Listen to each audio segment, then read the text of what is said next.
Herkese Tatlı Sanatı Mutfağı kanalımdan merhabalar. Bugün sizler için İtalyan kurabiyesi olan biscotti tarifim var.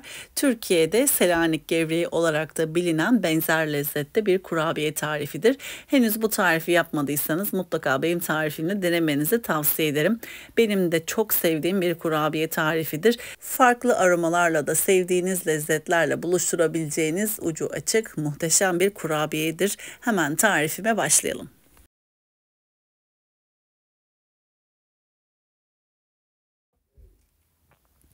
Öncelikle 4 adet yumurtamızı uygun bir kabımızın içerisine alalım. İçerisine 1 su bardağı toz şekeri ekleyelim. Su bardağı ölçüm 200 mililitredir. Öncelikle el çırpıcısıyla güzelce çırpıyorum. Daha sonra mikserle 3-4 dakika kadar çırpıyorum. Biscottinin en önemli püf noktalarından bir tanesi de bu şekilde yumurta ve şeker eriyene kadar dilerseniz el çırpıcısıyla dilerseniz mikserle çırpmanızdır. Ben öncelikle 1 dakika kadar el çırpıcısıyla çırptım. Daha sonra mikserle 3-4 dakika kadar çırptım. 1 Türk kahvesi fincanı sıvı yağımı ekliyorum. 1 yemek kaşığı tereyağımı ekliyorum. 1 adet limon kabuğu rendesi ilave ediyorum. Ben hem limon kabuğu rendesi ilave ediyorum hem de portakal kabuğu rendesi ekliyorum. Bana göre biscottinin olmazsa olmaz malzemelerinden bir tanesi portakal kabuğu rendesi. 1 adet portakal kabuğu rendesini ekliyorum ve 4 su bardağı unumu ekliyorum. Dilerseniz sadece portakal kabuğu rendesi ekleyebilirsiniz ya da sadece limon kabuğu rendesi ekleyebilirsiniz ama benim gibi iki aromayı da seviyorsanız ekleyebilirsiniz. Toz tarçın da çok yakışıyor. Ben daha çok limon ve portakal kabuğu aromasını hissetmek istediğim için tarçın eklemedim. Sizler dilerseniz 1 tatlı kaşığı kadar tarçın da ekleyebilirsiniz. Yarım çay bardağı ılık suyumu ekliyorum.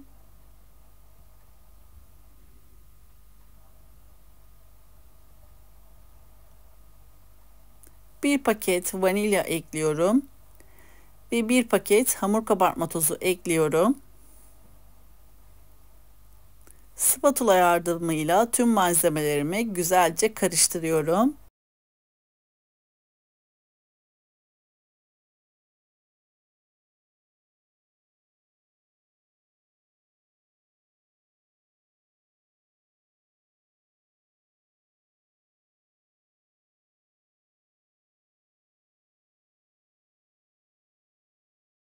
Bir çay bardağı ikiye böldüğüm bıçak yardımıyla kestiğim kuru kayısılarımı ekliyorum. Çok fazla küçük parçalar halinde kesmenize gerek yok. Çünkü dilimleyerek servis edeceğimiz için iri parçalar halinde doğrayabilirsiniz.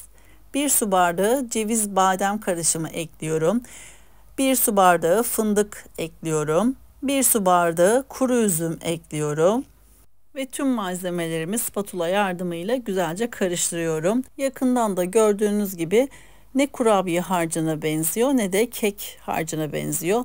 Kekten biraz daha koyu kıvamda, kurabiyeden de biraz daha cıvık kıvamda bir hamur elde edeceğiz.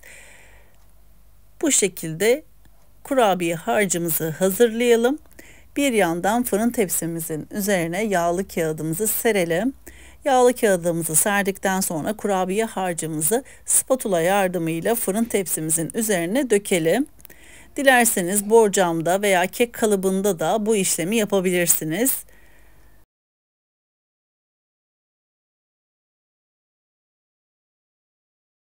Kurabiye hamurumuzu yağlı kağıt serili fırın tepsimizin üzerine döktükten sonra önceden ısıtılmış 170 derecelik fırın ayarımızda kurabiyemizi 30 ila 40 dakika aralığında pişirelim.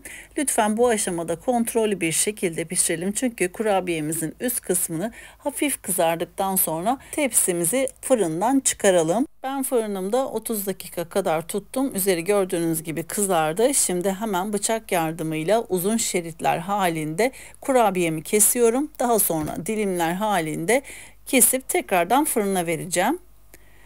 Bu aşamada dilediğiniz şekli verebilirsiniz ama orijinal biscotti tarifinde veya Selanik gevreğinde bu şekilde bıçakla kestikten sonra dilimler halinde bir parmak kalınlığında ya da 2 parmak kalınlığında kesiyoruz.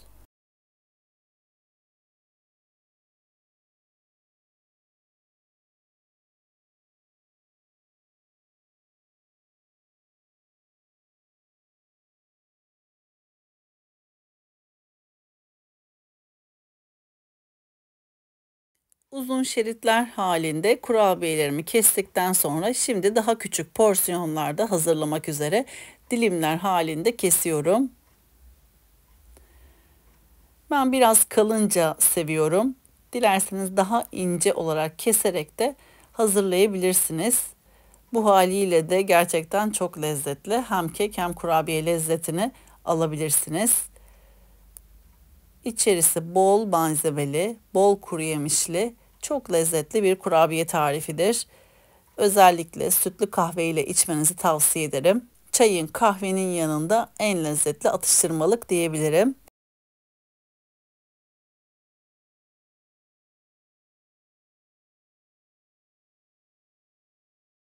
Şimdi kurabiyelerim hazır. Tekrardan yağlı kağıt serili fırın tepsime sıkışık bir şekilde diziyorum ve üzeri kızarana kadar 170 derecelik fırın ayarında yaklaşık 10-15 dakika aralığında pişiriyorum. Ben toplamda 42 adet biscotti kurabiyelerimi elde ettim. Daha ince boyutlarda keserseniz daha fazla kurabiyeler elde edebilirsiniz.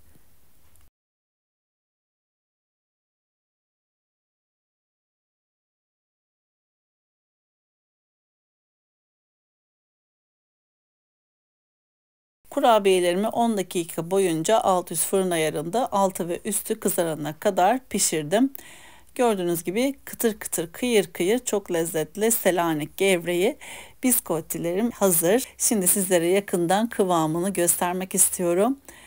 Yakından böldüğünüz zaman böyle çıt diye kırılıyor ve kıtır kıtır çok lezzetli bir kurabiye. Denemenizi tavsiye ediyorum. Böylelikle bir tarifimin daha sonuna geldik. Beni buraya kadar izlediğiniz için hepinize çok teşekkür ediyorum.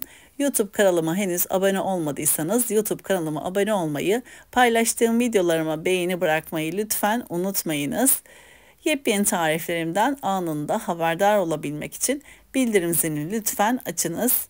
Eğer videomu beğendiyseniz sevdiklerinizle paylaşabilirsiniz. Tarifimi denedikten sonra henüz bu tarifimi denememiş olan kıymetli takipçilerim için yorum yazarsanız çok sevineceğim. Sizler yorum yazdıkça birçok kıymetli takipçilerim de fikir edinmiş olacaktır. Şimdiden emekleriniz için çok teşekkür ediyorum.